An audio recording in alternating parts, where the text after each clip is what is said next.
අපි කතා කරමින් හිටියේ දැන් ඔබතුමා කිව්වා මේ මහින්ද රාජපක්ෂ මහත්මයාට ලෝකේ රෙහි වුණා මොකද ඔහු යුද්ධය අවසන් කරපු නිසා කියලා.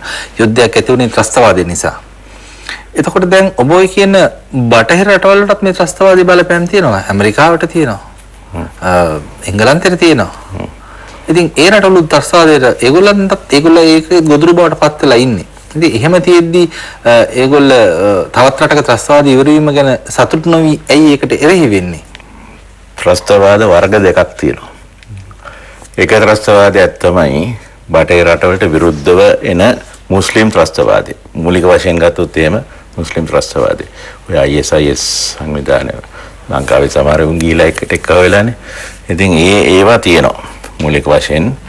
ඒ වගේම ඇමරිකාවේ වගේ රටවල කළු මිනිසුන්ගේ ත්‍රස්තවාදයක් තියෙනවා. ඒ ඇමරිකාවට සහ එංගලන්තයට සහ ප්‍රංශයට මේ ප්‍රධාන රටවල් තුනනේ ඒගොල්ලන්ට විරුද්ධව තියෙන ත්‍රස්තවාදය. ඒක එකක්. ඒක ඒ රටවල තියෙන නයිසර්ගික ත්‍රස්තවාදයක්. නයිසර්ගික කියලා කියන්නේ ඒගොල්ලන්ගේ පාලනයේ තියෙන ප්‍රශ්න නිසා ඇතිවෙනා වූ ත්‍රස්තවාදය. තවත් ත්‍රස්තවාදයක් තියෙනවා. ඒ තමයි බටහිර රටවල් විසින් අනිත් රටවල ඇති කරන ත්‍රස්තවාද. දැන් ලංකාවේ තිබුණේ සහ තියෙන්නේ එංගලන්තයේ විසින් ඇති කරන ලද ත්‍රස්තවාදය. මේ රටේ තියෙන ප්‍රධානම ප්‍රශ්නය මම කියනවා සිංහල මිනිසුන්ට කිසිම දෙයක් තේරෙන්නේ නැති එක. සිංහල මිනිසුන්ට මම අවුරුදු 25ක් තිස්සේ මේක කියනවා. නමුත් මේ මැටි මෝල් සිංහල මිනිස්සු මේගොල්ලෝ මං කියන්නේ ඒව ගණන් ගන්න සත පහකට ගණන් ගන්න නෑ. තේරුණාද? දැන් මෙතන මම මේක කියලා ගියාට ඔය දැන් හෙට කවදාවත් ප්‍රචාර වෙච්ච දවසක ඔය හරි මේක දැන් පිළිගන්නේ කියලා හිතන පිස්සුද? පිළිගන්නේ නැහැ. මේ පිළිබඳව මේ ලංකාවේ තියෙන ප්‍රශ්නය මොකක්ද කියන එක පිළිබඳව විශ්ලේෂණයක් කරන්න එපා. මේක අධ්‍යයනයක් කරන්න එපා. මේ අධ්‍යයනය අපි දැන් අවුරුදු 25කට විතර ඉස්සර කෙරුවා. කළා අපි පොඩි පොතකුත් ලිව්වා. ප්‍රභාකරන් ඕගේ සියලා බාප්පලා මසිනාලා කියලා. මේ රටේ දෙමළ ජාතිවාදය කියන එක ඇති වුණේ අද ඊයේ නෙමෙයි. 1956ත් නෙමෙයි. 70 ගණන් වලත් නෙමෙයි. 1833 අවුරුද්දේ. ඊටත් ඉස්සර ලන්දේසි කාලේ තමයි මේ ප්‍රශ්නේ ඇති වුණේ. ප්‍රශ්නේ ගෙනාවේ. අපි ඕක කතා කරන්න ගියොත් වෙලා යනවා. ඒක නිසා මම එතනින් එහාට යන්නේ නැහැ. නමුත් මට එක පොඩි කාරණයක් කියන්න ඕනේ මෙතනදී. මේ රටේ ඉන්න දෙමළ මිනිස්සු විශේෂයෙන්ම ජාපනයේ ඉන්න දෙමළ මිනිස්සුන්ගේ ඉතිහාසය අවුරුදු 350කට සීමා වෙනවා. ඔවුන් වෙල්ලාලයන් හැටියට දකුණු ඉන්දියාව කියලා අද කියන ප්‍රදේශයෙන් ගෙනාවේ ලන්දේසින් ඔවුන්ගේ දුම්කල වගාව සඳහා. ඒ වකට යාපනයේ හිටිය ජනතාව සිංහල. ඒ සිංහල ජනතාව ඊනියා අඩුකුලයකට දාලා නලවාර් කරයිවාර් කියලා අඩුකුලවලට දාලා අර කෙන්නපු වෙල්ලාලයන් ඉහළකොළ වලට දාලා ලන්දේසින් එතන මහා කලබගෑනියක් කරා. අර මිනිස්සුන්ව පස්සේ කාලෙක දෙමළ සංස්කෘතියට අවශෝෂණය කෙරුවා. අදත් උතුරු පළාතේ 75ක් ඉන්නේ වෙල්ලාල නොවන අය. මම හිතනවා ඒක අපි ඉස්සරහා කාලෙකදී ඕක අපිට යොදා ගන්න වෙනවා. ඔය සිංහල දෙමළ සමගිය කියන කැටි කිරීම. මොකද මේ සිංහල මිනිස්සු දෙමළ වෙච්ච සිංහල මිනිස්සු 75ක් ඉන්නවා. හොඳද? ඉතින් ඒක අපි වෙනම කතා කරමු. නමුත් 1833න් පස්සේ ඉංග්‍රීසිකාරයන්ට මේ රටේ බලය හම්බුණාට 1815ට හම්බුනේ. 1833න් පස්සේ දෙමළ ජාතිවාදය කියන එක පාවිච්චි කෙරුවා සිංහල සංස්කෘතියට විරුද්ධව. ඉංග්‍රීසිකාරයන්ට ඕන කරන්නේ සිංහල සංස්කෘතිය සම්පූර්ණයෙන්ම නැති කළා දාන්න. ඒ බැරි නම් ඒක අඩපණ කරන්න.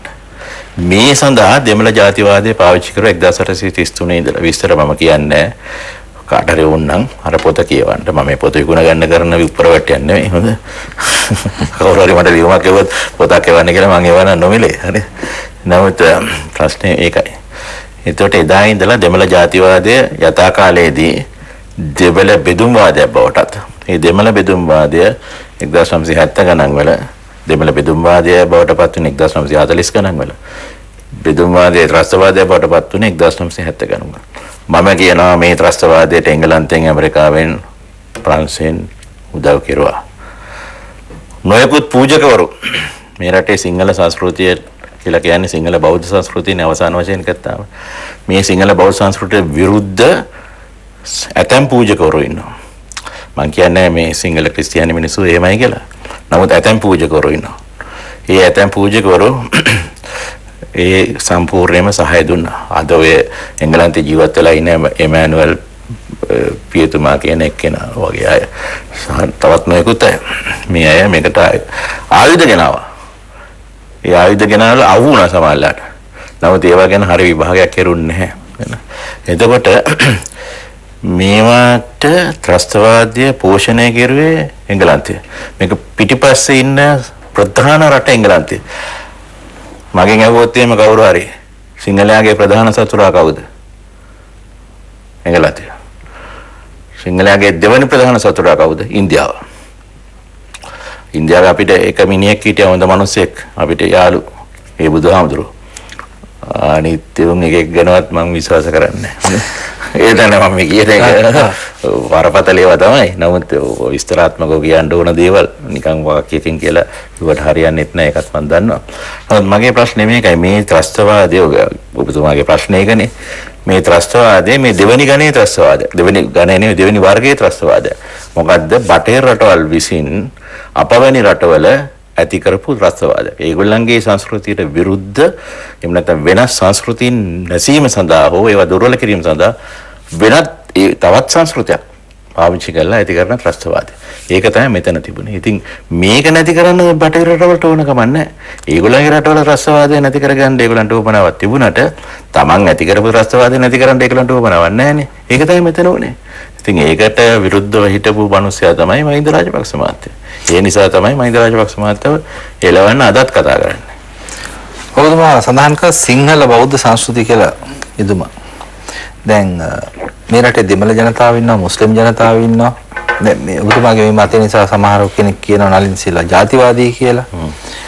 මහින්ද රාජපක්ෂ මහත්මයා ජනාධිපතිවරයන් පරාජය වුණාම කිව්ව දේ තමයි බහුතරේ ලැබුණා සුළුතරේ බහුතරේ එතුමාට ලැබුණ නැහැ කියලා.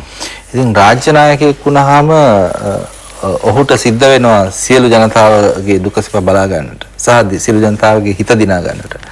ඉතින් මහින්ද රාජපක්ෂ මහත්තයාට ඒක ලැබුණේ නැහැ. ඇයි එහෙම වෙන්නේ දැන්? එතකොට සහ මේ ජනතාව අතර සහ අනිත් කාර්යය තමයි මහින්ද රාජපක්ෂ මහත්තයා ආපු චෝදනාව තමයි යුද්ධෙන් පස්සේ දෙමළ ජනතාවගේ දුක් පීඩා ගැන සොයා බැලුවේ නැහැ කියලා. ඉතින් අපි ඒක කළ යුතුයි නේද රටක? නෑ.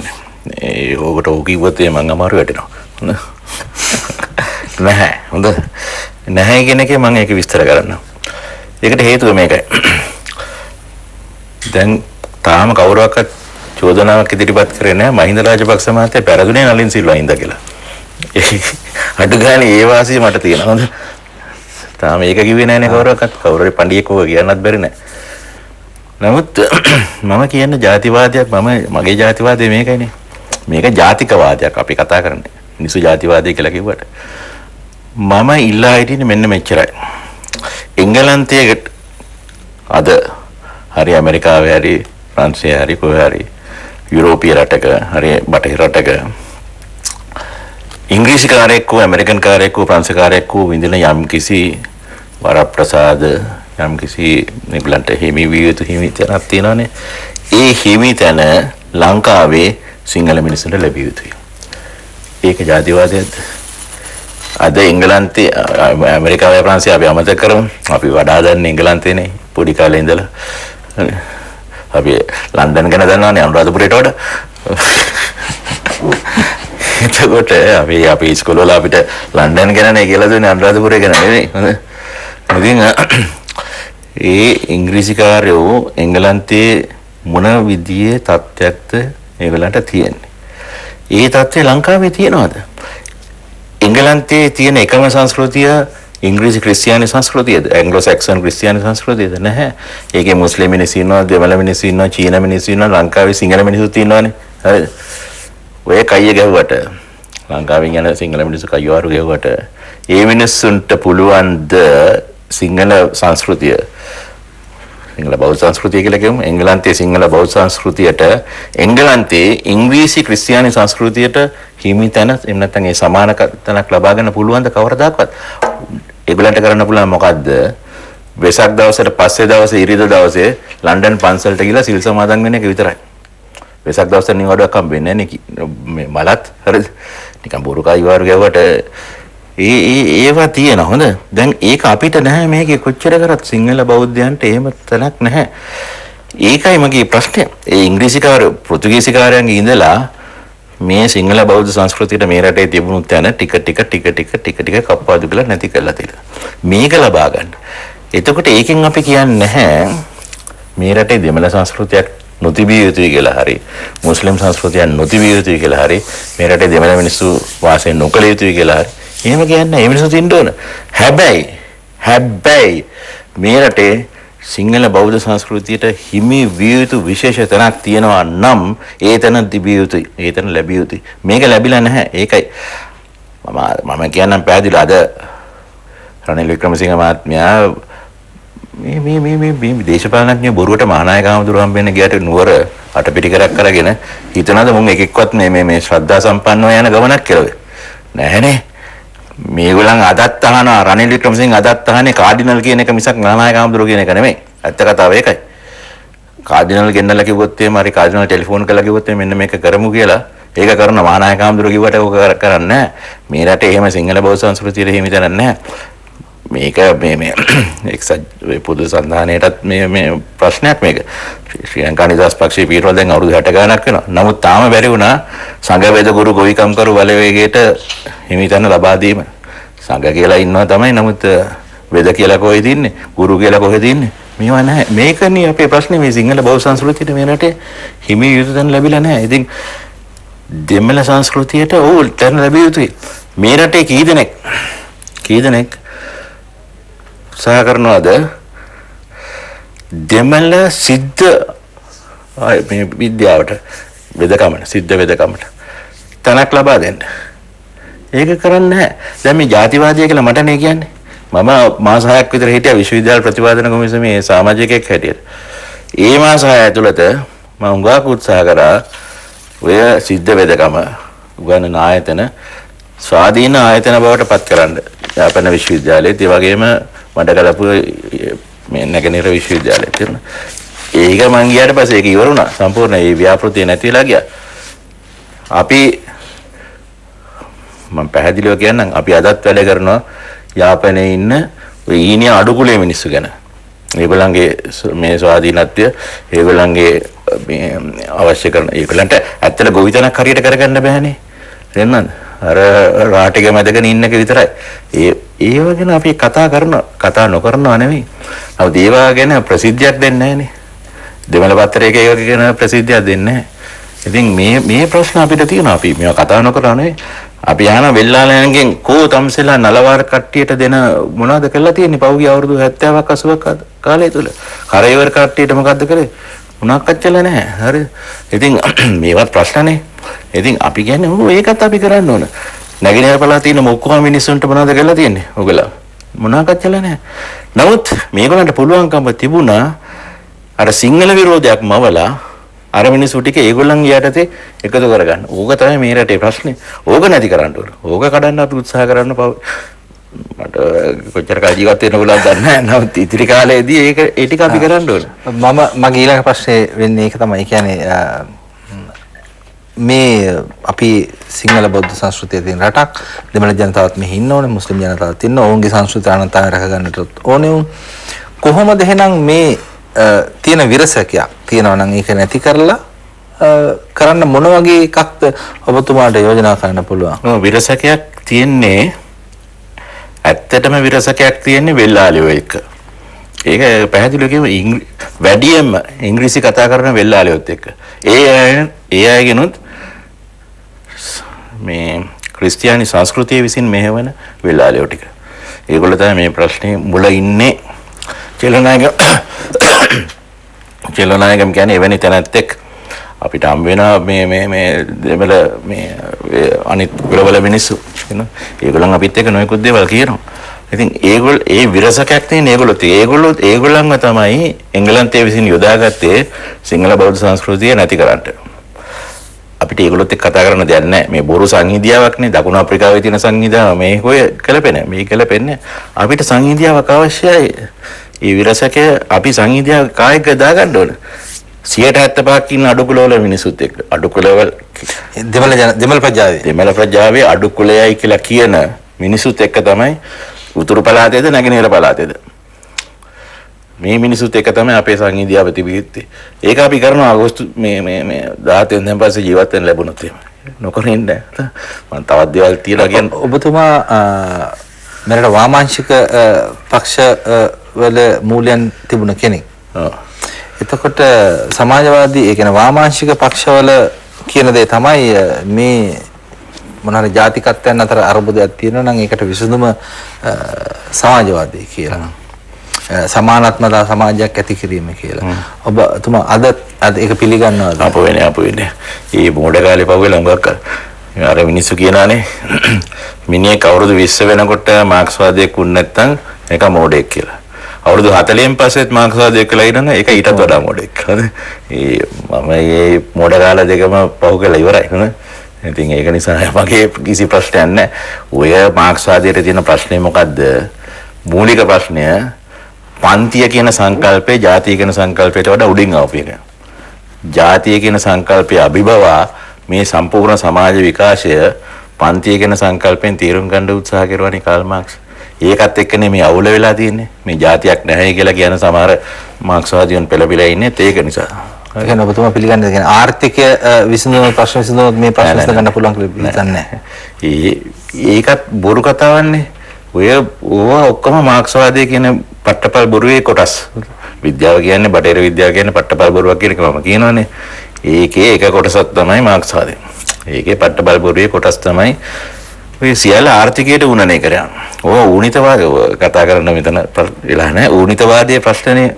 එතකොට ඌනිතවාදයට එක්ක එන ආර්ථික ගැටලු. ආර්ථික විසඳුවයි කියලා ඔය එකක්වත් විසඳ ගන්න බෑ. ඒක බොරු කතාවක්. මාක්ස්ගේ බොරු සීනයක් පමණයි. ඉතින් ඒක කොහෙවත් විසඳෙලත් නැහැ. එහෙම නම් ඉතින් රුසියාව විසඳ ගන්න දෙපේ. මොකක් ඉස්සර. දැන් චීනය අඩු තරමින් මේ විදියට යන්නේ නැහනේ. මොන විදියකටවත් යන්නේ නැහැ. කිව්වාවත් යන්නේ නැහැ. ඉතින් ඒක නිසා ඔය කියන කතන්දර හරියන්නේ නැහැ. විසඳ ගන්න පුළුවන් එකම විදිය තමයි මේ රටේ ඇත්ත කතාව මේකනේ ඉංග්‍රීසියට විරුද්ධව පොදු ව්‍යාපාරයක් මේ රටේ ගොඩනගුන්නේ නැහැ. නිදහස් ව්‍යාපාරය. මේ රටේ නිදහස් ව්‍යාපාර දෙකක් තිබුණා. හරිද? සිංහලයන් අතර. එකක් සිංහලයන් සහ ප්‍රභූ දෙමළ මිනිස්සු අතර. අර තිබුණානේ මේ සිලෝන් නැෂනල් කොංග්‍රස් කියලා එකක් පිටවල. ඒකේ හිටිය මිනිස්සු මොනවද කරේ? ඉංග්‍රීසි කාරයන්ට පෙට්සන් ගැහුවා. අපි උඹලට වඩා හොඳ ඉංග්‍රීසි කාරයෝ. උඹලට වඩා හොඳට ඉංග්‍රීසි කතා කරන්න පුළුවන්. උඹලට වඩා හොඳට ඉංග්‍රීසි උච්චාරණය කරන්න පුළුවන්. උඹලට වඩා හොඳට ඇඳි ගැරේ පුලින් කන්න පුළුවන්. උඹලට වඩා හොඳට බෝල් රූම් ඩාන්සින් අපිට පුළුවන්. ඒ නිසා අපි කරේ අනුකම්පා කළා උඹලා වෙනුවෙන් අනිත් මේ බයියන්ව බයියෝ කියන වචනේ පාවිච්චි කරුවේ නෑ. නමුත් අනිත් බයියන්ව පාලනය කිරීම සඳහා අපිට පොඩි ඉඩකඩක් දෙන්න කියලා. ඒක එක බුරු නිදහසට නම්. ඒ බුරු නිදහසට තමයි UNP එක අද නියෝජනය කරන්නේ. ඊළඟට තවත් නිදහසටක් තිබුණා. ඒක 1505 ඉඳලා එන එකක්. මායා දුන්නගේ කාලේ ඉඳලා විමල ධර්මසූරියලා මේ කට්ටියත්. මේ પરම්පරාවල් හරහා ආපු එක. ඒක 1815 පස්සේ ඉංග්‍රීසින්ට විරුද්ධව ඒක ක්‍රියාත්මක වුණා. ඊට පස්සේ දානව සතවර්ෂයේ අවසාන වෙනකොට අනගාരിക ධර්මපාලතුමාගේ නායකත්වයට පත් වුණා. ඒක දිගට ගියා. නමුත් ඒක තමයි මේ රටේ පොදු ජන ව්‍යාපාරය වුණේ. පොදු ජන ව්‍යාපාරයේ නිදහසට උනේ ඒක. ඒක තනිකරම වගේ සිංහල බෞද්ධ සටනක්. නමුත් අවාසනාවකට අර ප්‍රභූ කට්ටිය තමයි මේක ජයග්‍රහණය කරේ. මොකද ඒගොල්ලෝනේ පෙත්සංගාරය දිනනවා නැතිස්සෙම. හරි. ඉතින් පෙත්සංගාරයට දිනුවා. අර මිනිස්සු පල්ලයට ගියා. ඒ පල්ලයට ගිය මිනිස්සු තමයි පස්සේ 1956 වෙනකොට ශ්‍රී ලංකා නිදහස් පක්ෂය හරහා නැවතත් ඒක පිටවා ගත්තේ අර අනිත් නිදහසට. ඒක තමයි අදත් යන්නේ. ඒක තමයි රනිල් වික්‍රමසිංහ ඇවිල්ලා ප්‍රතිවිප්ලව දාලා මේක කඩාකප්පල් කරන්න හදනවා මොනිකුත් දේවල්. ඒ සිංහල මිනිස්සු අතර සා දෙමළ ප්‍රභූන් ඒ කියන්නේ පොන්නම්බලම් රාමනාදල්ලා මේ කට්ටිය ඔක්කොම එකට හිටියා. නමුත් දෙමළ සාමාන්‍ය ජනයා අතර අර සටන තිබුණේ නැහැ. ඒ කියන්නේ සිංහල මේ අනගාരിക ධර්මපාලතුමාගේ නායකත්වයේ තිබුණු සටන සාමාන්‍ය දෙමළ ජනයා අතර තිබුණේ නැහැ. මෙන්න මේ සටන ආයෙ ඇති කරන්න ඕන. මේක තමයි මේ රටේ අනාගතයේ විසඳන කාරණය වෙන්නේ. ඒ සඳහා අපි යාපනයට යන්න ඕන. කාලා පරයි දන්න එක වෙනම වැඩක්. නමුත් මේ මේක එක සැරේට අපිට හිතෙන්නේ නැහැ ඒක හරි. මේ අපි අධ්‍යයනය කරන දේ අවුරුදු 30ක් 40ක් තිස්සේ මේක අධ්‍යයනය කළා මේ අවසාන ප්‍රතිඵලය නෙමෙයි. දැන්ට අපි ඉන්නේ මේ නිගමනයේ. එතකොට මේ මිනිසුත් එක්ක තමයි අපිට මේ ගනුදෙනුව තියෙන්නේ. ඔය වෙල්ලාලෙත් එක්ක නෙමෙයි. ඒ මිනිසුත් එක්ක අපි ගනුදෙනුවක් ඇති කර ගන්න ඕන. ඉංග්‍රීසියට විරුද්ධව නිදහස් සටනක් අපි ඇති කරන්න ඕන. ඒ නිදහස් සටනේ අර සැබෑ කතන්දරේ සංඝ වේද ගුරු ගොවිකම් කරු සංඝ කියන එක ඉතින් දෙමළ මිනිස්සු අතර ටික දෙනෙක් ඉන්නවා නැතුව නෙමෙයි. නමුත් වේද ඉන්නවනේ. සිද්ධ වේද ගුරු ඉන්නවා. ගොවියෝ. මොනතරම් නලවාරකාරයන්ට ඇයි ගොවිතැන් කරන්න දෙන්නේ නැත්තේ? ඒවා සඳහා අපි සටන් කරන්න ඕන. මේ ඉංග්‍රීසින්ට විරුද්ධව සිංහල මිනිසුන් සහ දෙමළ මිනිසුන් සාමාන්‍ය මිනිසුන් අතර එකකත්වයක් ඇතුව සටනක් වුණේ නැහැ. මේ සටන ඇති කරන්න ඕන. ඒ සටන ඇති කිරීමෙන් පමණයි මේ රටට සැබෑ නිදහස කවදාරි නිදා ගන්න පුළුවන්. සාමාන්‍ය ජනතාව අතර සමගිය එකඟතාව සම්මුතිය තමයි ජාතික නිදහසට පාර කියන්නේ කියලායි ආචාර්ය අනිසිල්ල මහත්මයා කියන්නේ. අපි යලිත් වරක් විරාමයක් ලබා ගන්නවා.